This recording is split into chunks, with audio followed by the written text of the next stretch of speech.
Please welcome the CEO of the Colorado Women's Chamber of Commerce, Simone Ross.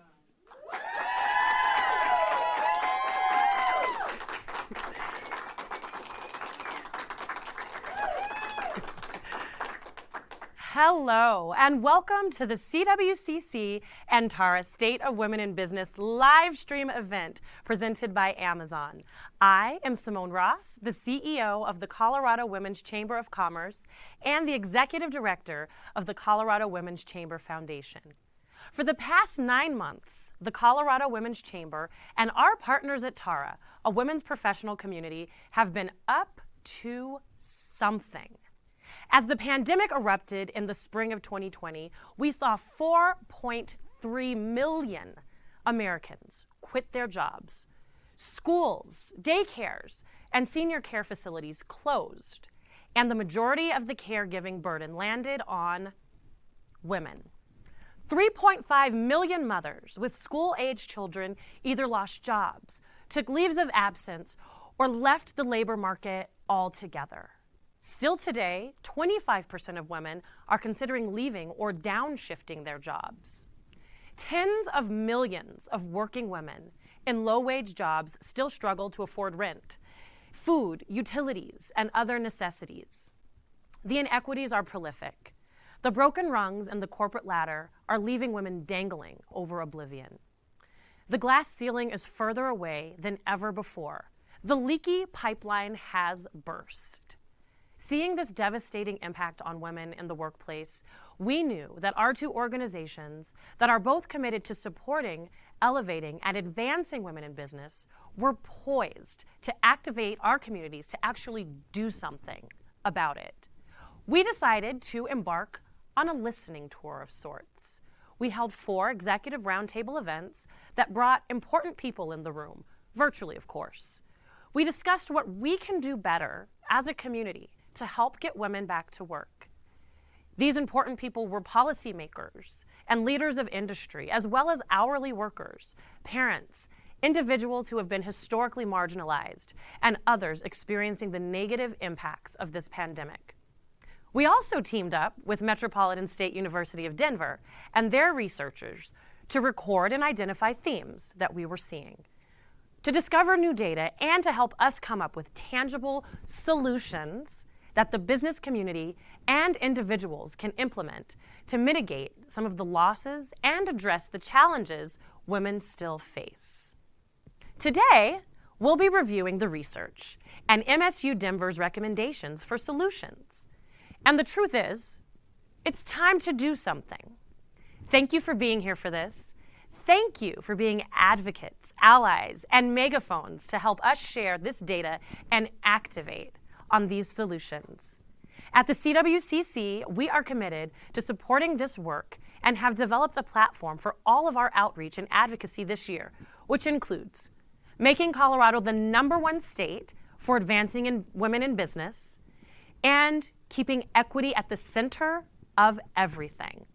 We'd love for you to join the CWCC and TARRA as we continue to lift up women, share their stories, advance women, all women, into the highest levels of leadership and provide the community to support this growth. So please continue attending events like these. Join as a member, get your company involved with these causes. After today, you'll have some real tools to begin this work. We encourage you to activate your business or corner of the world to implement these solutions. We'll be sending you a white paper detailing the research you'll hear about today. We're also recording this live stream, and thanks to our partners at First Bank, we can share this far and wide. Together, we can take our community to the next level of recovery. None of this work would be possible without the support of our partners and sponsors. Our presenting sponsor, Amazon, has been walking this path with us for an entire year. Thank you, Amazon, for your passionate commitment to this project. Amazon presented the entire Executive Roundtable series with CWCC and TARRA, and they've been with us lockstep for this entire journey. Let's take a look at this inspiring video from Amazon before we hear from them.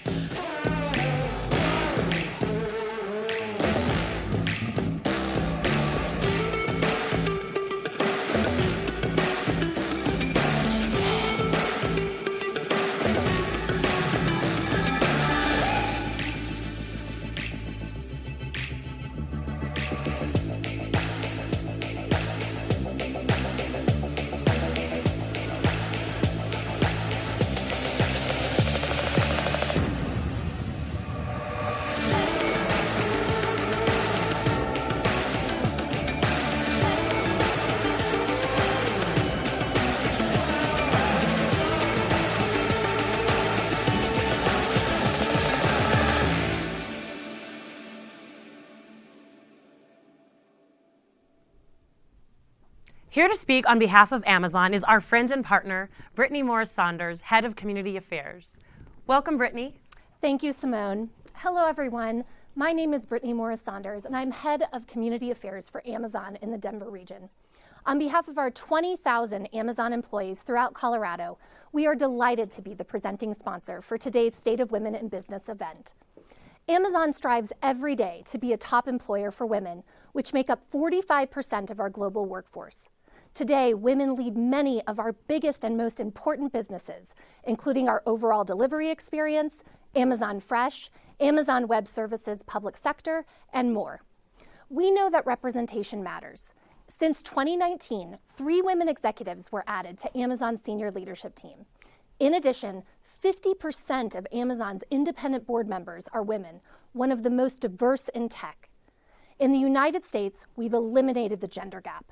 A review of the compensation awarded in 2020 at Amazon, including base, cash bonuses, and stock, shows that women earned 100 cents for every dollar that men earned performing the same jobs. However, even with this progress, our work continues. Women's participation in the workforce is at the lowest point since the 1980s. The pandemic has put a spotlight on the challenges faced by families who care for young children. We've listened to feedback from employees, and one thing they have requested is additional flexibility.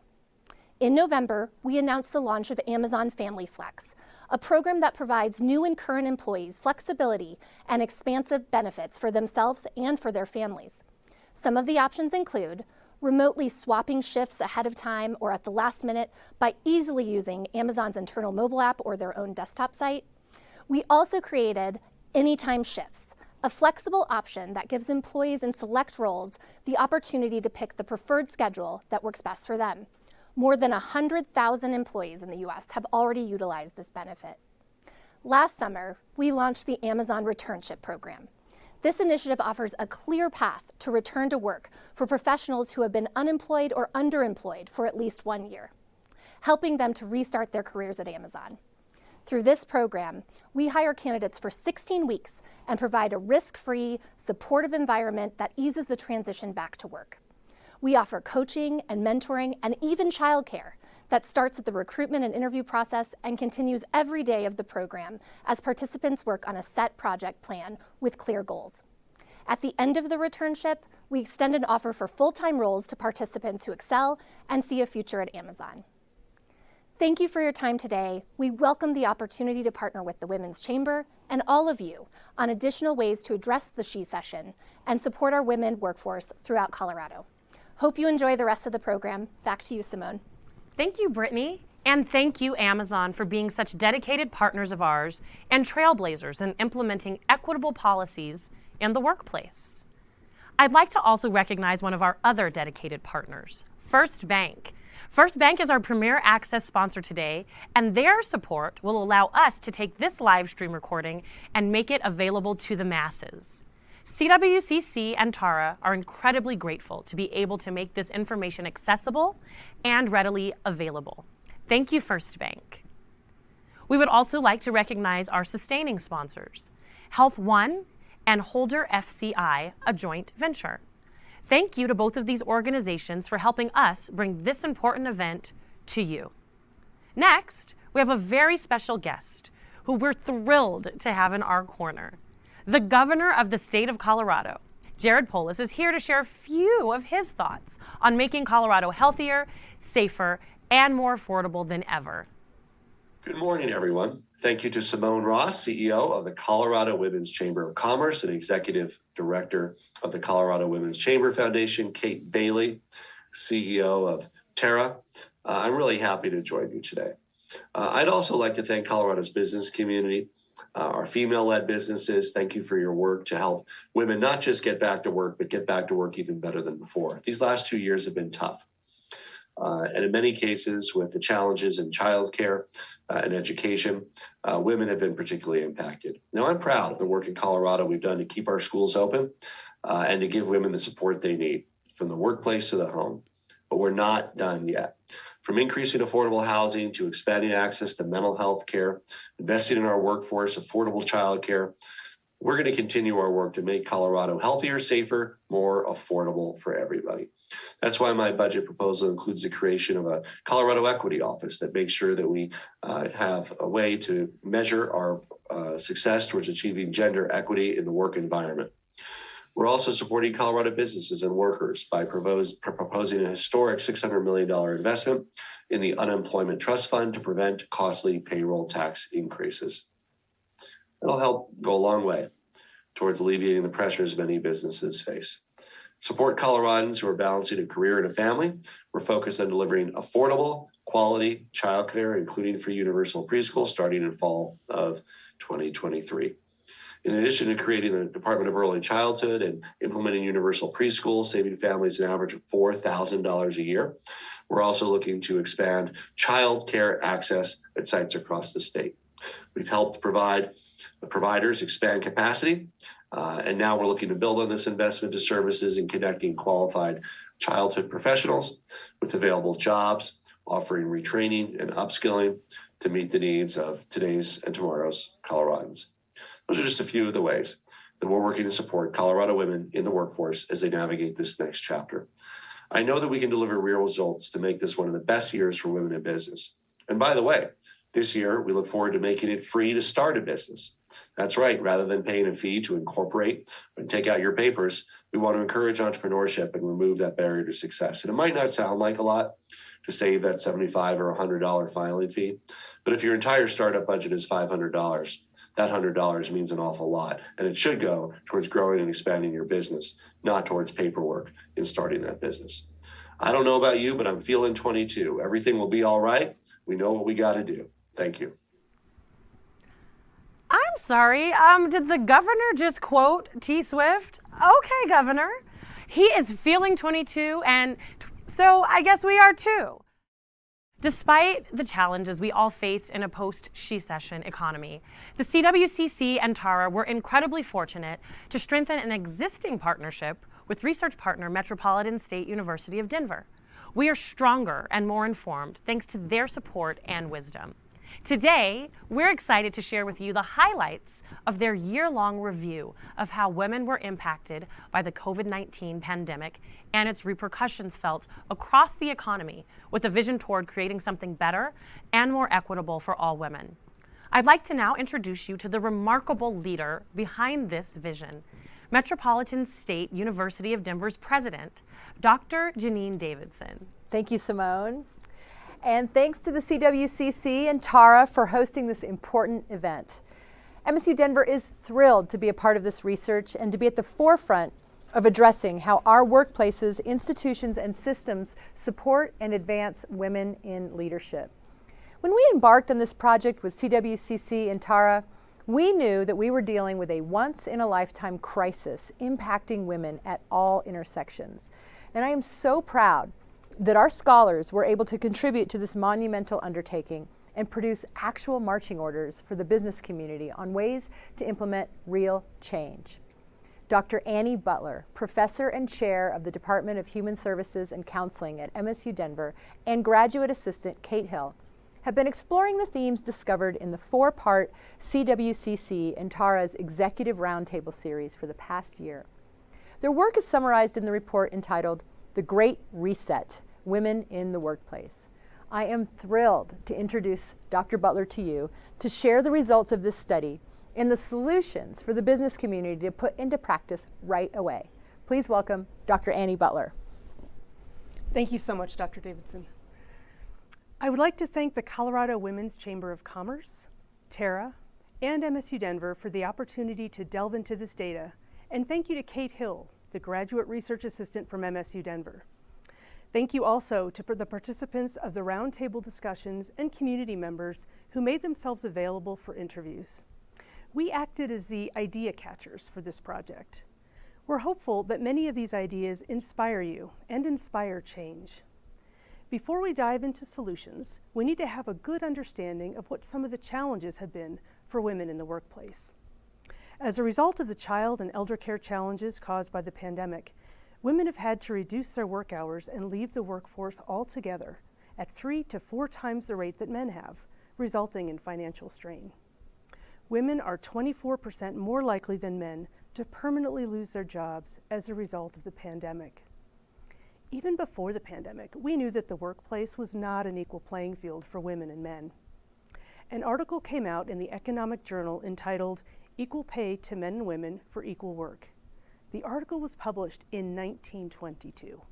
100 years later, disparities in pay continue, with white women earning just 78.4% of what white men earn, Black women earning 61 to 66%, and Latinx women earning only 56 to 58% of what white men earn.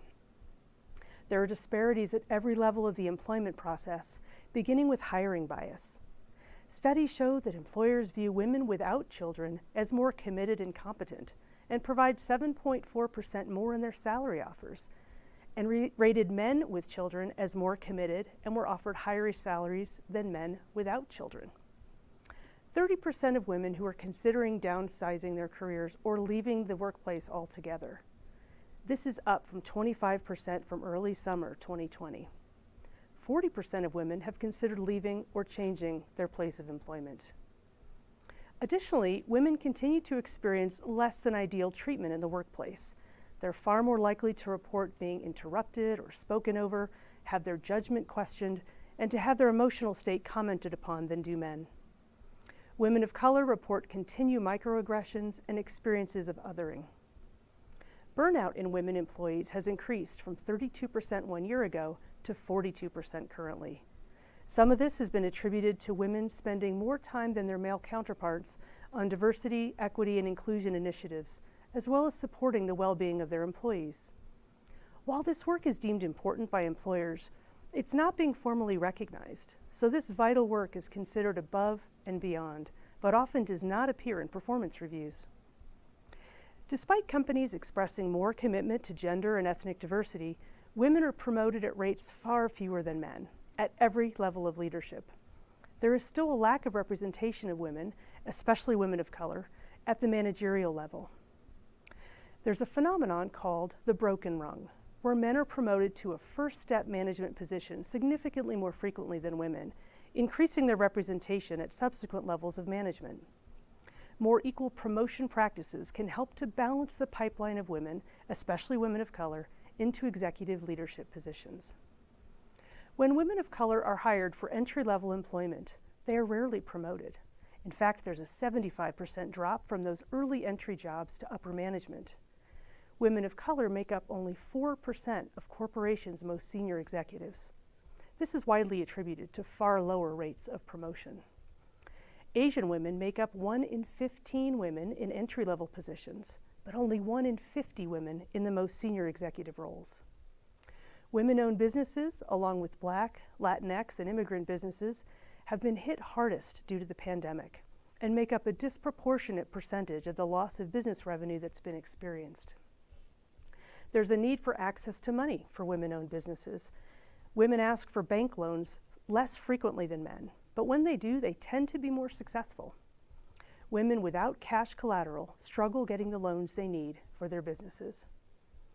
Only 2% of venture capital money goes to US-based women-only businesses, and Black women business owners are much more likely to be denied a loan or forced to pay higher interest rates.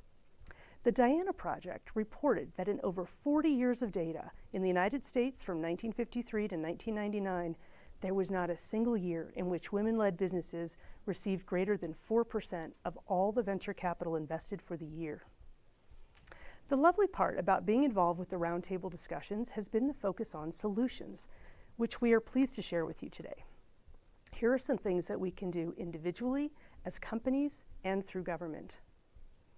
There is a movement to assign equity badges to companies, which is a transparent way to demonstrate the ways in which companies recruit, promote, and retain women and women of color. These badges can even be connected to the stock market index rating of publicly held companies, encouraging corporations to carefully consider the rates of pay for women, percentage of women and women of color in senior leadership positions, access to family leave, and other markers. We can also use equity badges to impact city and state contracts. There's a gender equity campaign in the United States and abroad to include more women in leadership positions. For example, there's a push to have better representation of women on corporate boards, as women currently hold fewer than 25% of those seats. Having corporate board representation that is equally inclusive of women may be a good way to measure a company's gender diversity. Researchers have found that with women-owned businesses, there's an attitude of, she's got this, she doesn't need help. Whereas when it's a business owned by a man, the whole family tends to chip in. We can better support women-owned businesses. Offering mentoring and clear career pathways is important for women. Having a senior level mentor and being a mentor to someone in a junior level is a great way to help establish a network of support and succession planning for women. If the company doesn't offer a mentoring program, ask for a mentor. There is a need for business coaches for Black women. Mentors, coaches, and others can also educate women looking for jobs on how to interview, where to look for jobs, how to network.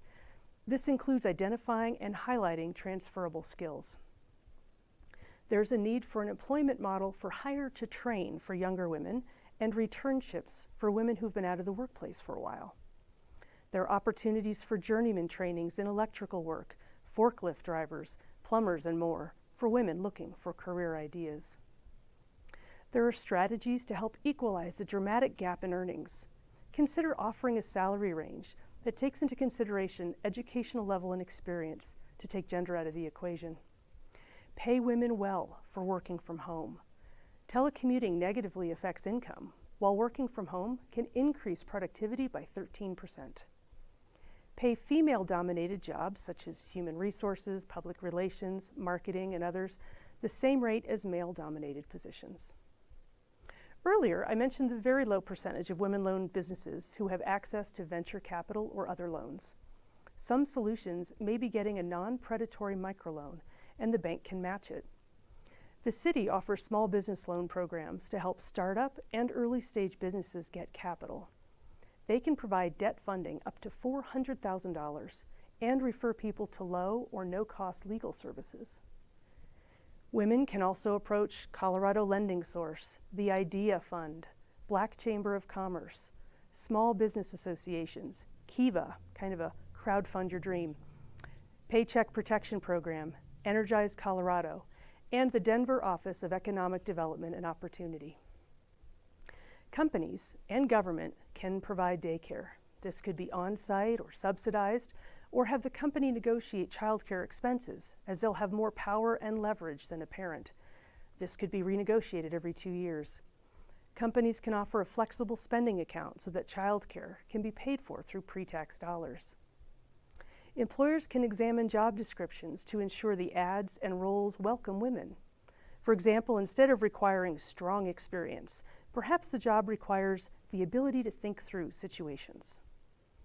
Establish clear evaluation criteria before initiating a performance review. Consider bias training for evaluators. Employers can help promote rent-stable housing to employees. Caring for the health needs of women employees is also important. In the UK alone, 900,000 women left the workplace for an undetermined length of time due to menopause symptoms.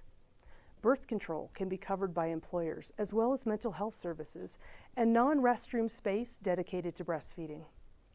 All of these ideas can help support the important things women do in the workplace by supporting their health and well-being. Additionally, employers and government can provide rent-stable housing. They can provide greater transparency in data, openly sharing the pay, retention, raises, promotions, hiring practices, recruiting, and partnerships by both race and gender. If results are abysmal, deconstruct the reasons why and address them. There is hope, and there are solutions. We can bring women back to the workforce using not the same model of inequity and hardship, but fresh ideas that genuinely promote equity and opportunity for women. Thank you.